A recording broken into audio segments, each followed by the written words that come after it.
Komen kasar. Komen kasar, weh. Selebgram jadi tersangka ajak teman 4 mobil aniaya pembeli baju bekas.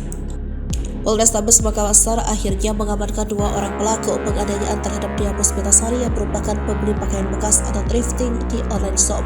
2 pelaku yang diamankan penjual pakaian bekas Astrid dan Dani 28 tahun, wira swasta, dan seorang mahasiswi Mudirah 20 tahun. Salah satu pelaku Astrid dan Dani diketahui merupakan selebgram pakaian bekas asal Makassar. Yang memiliki belasan ribu pengikut di Instagram itu juga sempat menjadi duta merek atau brand ambassador sebuah produk bot.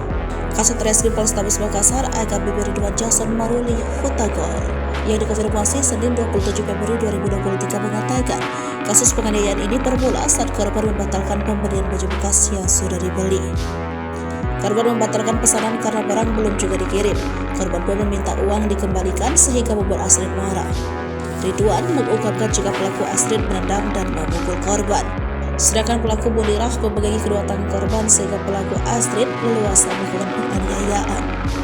Atas perbuatan kedua tersangka dikenakan pasal 170 ayat 1 pasal 351 subsidiar 55 dengan ancaman hukuman 5 tahun penjara. Sebelumnya diberitakan DPS pembeli pakaian bekas atau thrifting di online shop dianiaya penjual AD hanya karena menagih barangnya yang belum dikirimkan. Korban pun telah melaporkan kasus tersebut ke Polrestabes Makassar. Kok main kasar? Kok main kasar? Komen kasar, weh. Cantik, lu aku tahu ya kamu duluan kalau.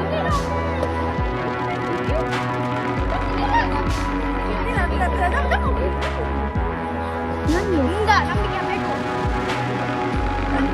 Kenapa beko? Aduh, Astrid, aduh.